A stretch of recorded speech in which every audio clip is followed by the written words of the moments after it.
in our neighborhood. Why don't you talk a little bit about the CTA, because in our notes together, you talk about Claypool having done a great job.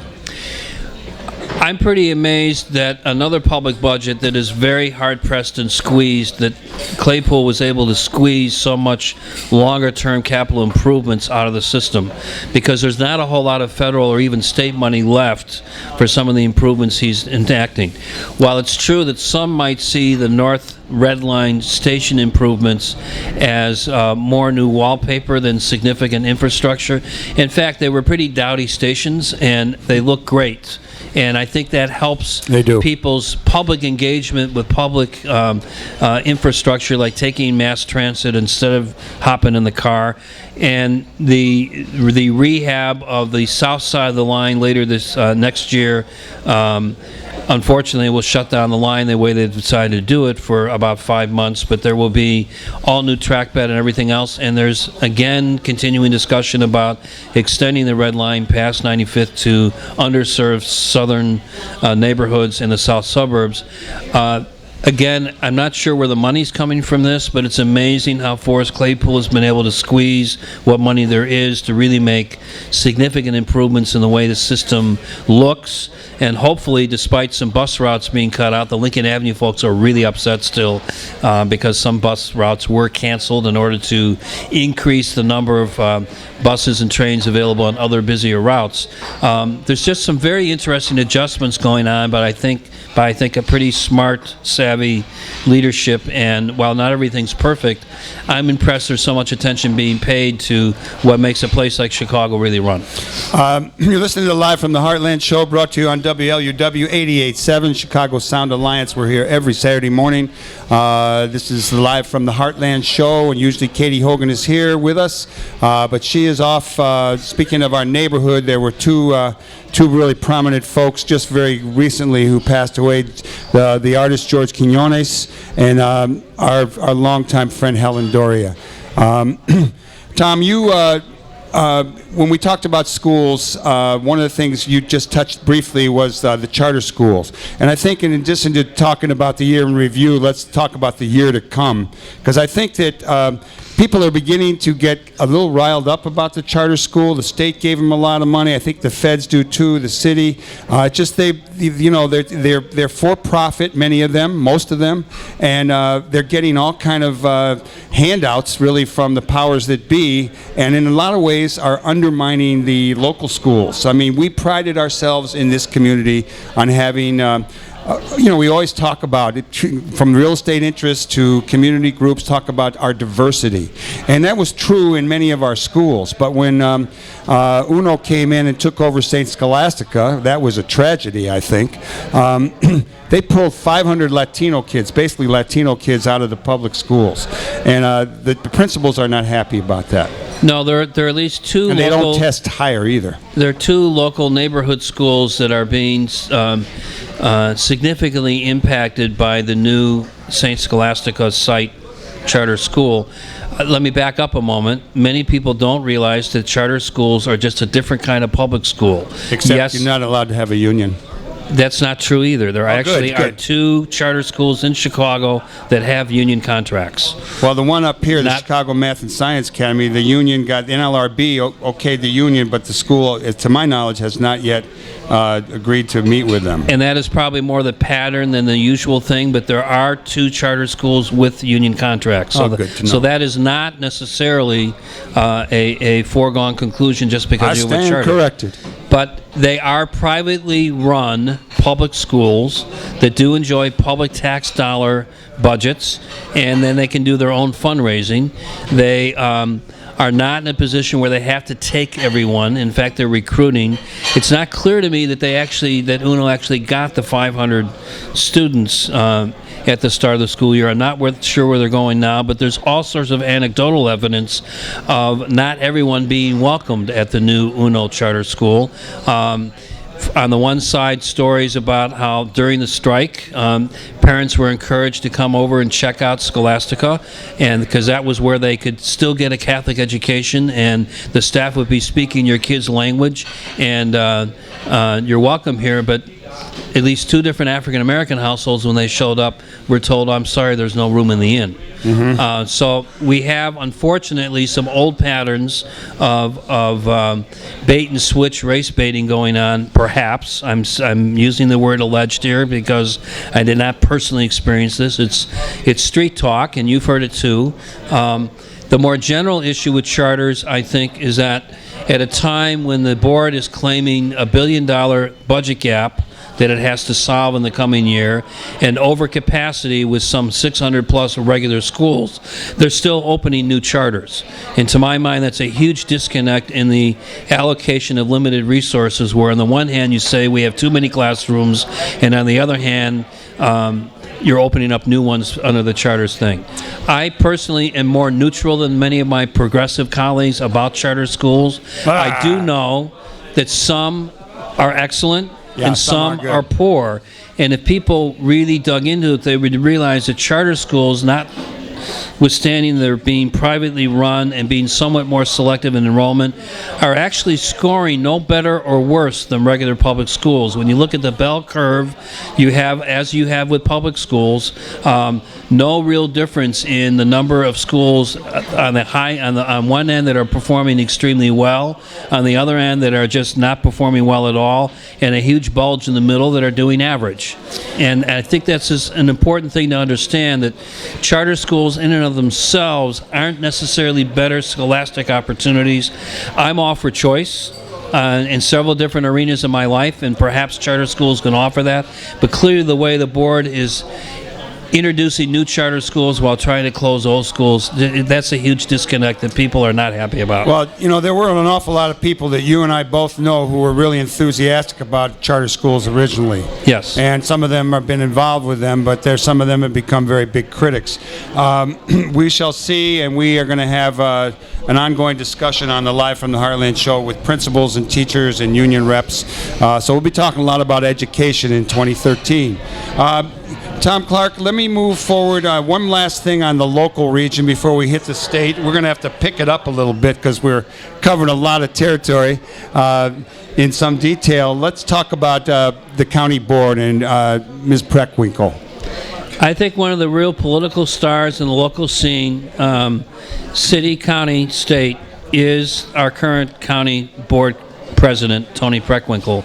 While not perfect, she's taken a very stodgy, slow-moving bureaucracy and has really begun to trim its sails smartly, get a lot more bang for the buck, whether you're talking about basic health services, the criminal justice system. We still run the largest jail in the country at Cook County Jail, which also, by the way, provides incredible primary health care services to a lot of people who don't already get them.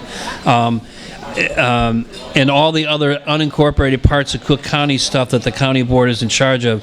I think that President Preckwinkle has done a pretty phenomenal job and probably could run for any office she wants to, although currently it appears she's satisfied with continuing to try to do a good job with the county. Moving to the state, speaking of running for office, what's the status of our senators, elections, and who might run against one of them or both of them? If you're talking about the U.S. Senate, I thought you wanted to talk about the state. I jumped to the U.S. Senate. So let me finish with the state for a moment, because I think the future Governor Quinn and how the state's going to work out its pension thing is the other big story besides infrastructure and schools that we need to look forward to in the coming year, because we did not make any progress in fixing the state's budget issues at all in the year 2012, and that's just getting to be a bigger problem literally every week that it's not fixed. And given the strength of the current leadership in our General Assembly with Madigan and Cullerton, I still don't quite get why we can't get closer to a fix that would both preserve what pensioners deserve, as well as help taxpayers from being dug into a deeper hole, as is currently the case. It remains to be seen whether Pat Quinn, the governor, is going to be able to finesse a solution or not with a couple of very powerful guys. It's very clear that once again we're looking for Michael Madigan to show his hand, and it's not clear to me how this is going to get worked out yet. We did have a guest on the show last week, Fred Klonsky, who is a retired school teacher, a longtime activist. Progressivism runs deep in his family, and he came on to basically challenge some of our beloved state legislators about the whole pension question. He claims that we don't have to. Pensioners don't have to take a cut. It's just a question of amateurization and changing the one-size-fits-all kind of income tax formula we have. I would suggest that people go to youtube.com/heartlandmedia and look at the Fred Klonsky interview from last week, because there's more information about the pensions and the issue that confronts us than I've heard anywhere else. I mean, the basic problem with the pension is that we made promises that we didn't keep. We didn't invest the state share into pensions, and now we need to catch up. So I agree with Fred. I don't think pensioners should be taking it on the chin for stuff that they've been participating in and paying into, but we did clearly fall way behind in what was probably 20 years of less investment than we should have been making into the system, and you can't catch up overnight on that.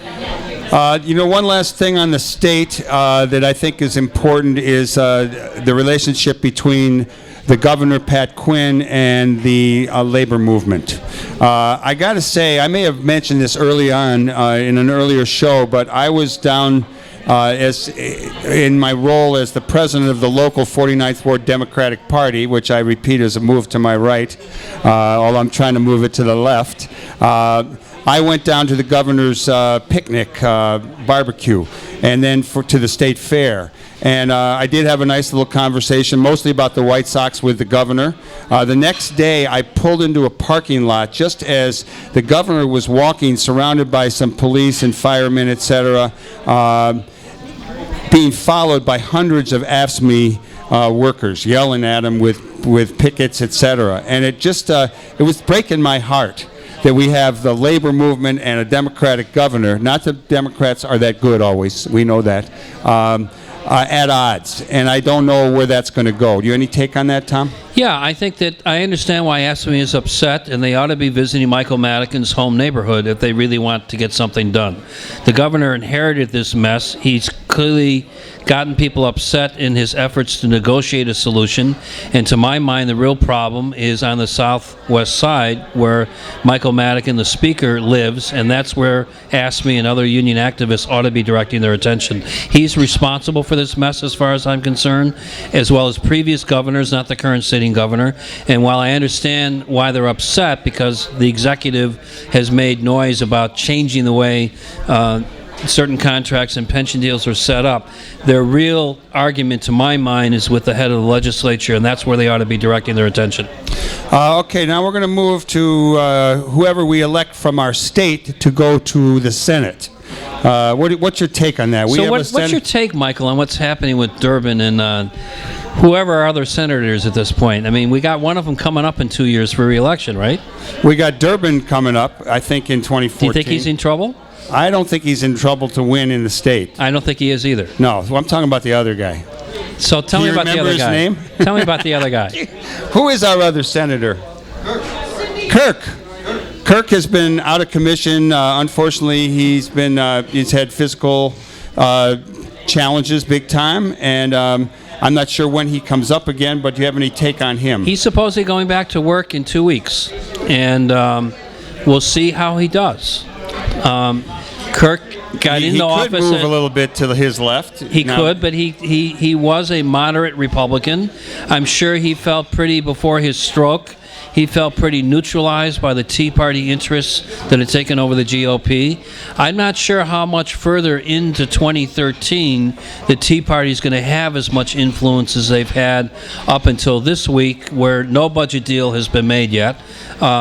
But I think given what happened November 8th, the Tea Party's days perhaps are numbered, and perhaps Mark Kirk will feel that he can be a moderate again, because he certainly wasn't in his first 2 years before he had the stroke. Maybe the next time he comes up, some other forces will get a better candidate. I think that there will be many people vying for that seat as well as for the governor's seat. We already hear that the mayor's brother Bill might be thinking of running again. this time for governor, running again. He's never really run for political office before, and that may be just a smokescreen for something else. Who knows? All right, well, we've got a lot more to cover. We would want to talk about the nation, the election, the economy, healthcare. We want to go to the world. We had an election, and it was good. But I tell you what, I'm going to bring Jacoby Williams up because he's going to talk about his new book a little bit, and he might want to jump in on some stuff. And one of the things that I got to say, it's a little personal. I have a son who has decided to leave college, signed a contract with his band Twin Peaks, and they were just named one of the 5 best albums by Windy City Rock in the city. So we're going to take a short musical break. We're going to listen to a little bit of Twin Peaks, and we're going to get Jacoby Williams up here. Tom, you stay up here, and we're going to keep on talking about our year in review and where we go from here, as well as looking at Jacoby's new book coming out in February, From the Bullet to the Ballot. It's a bit of a talk about racial coalition politics during that Rainbow Coalition time here in Chicago. Okay, take it away, Twin Peaks. We'll be right back with more Live from the Heartland. You move on this side. Come on over here. Jacoby over here.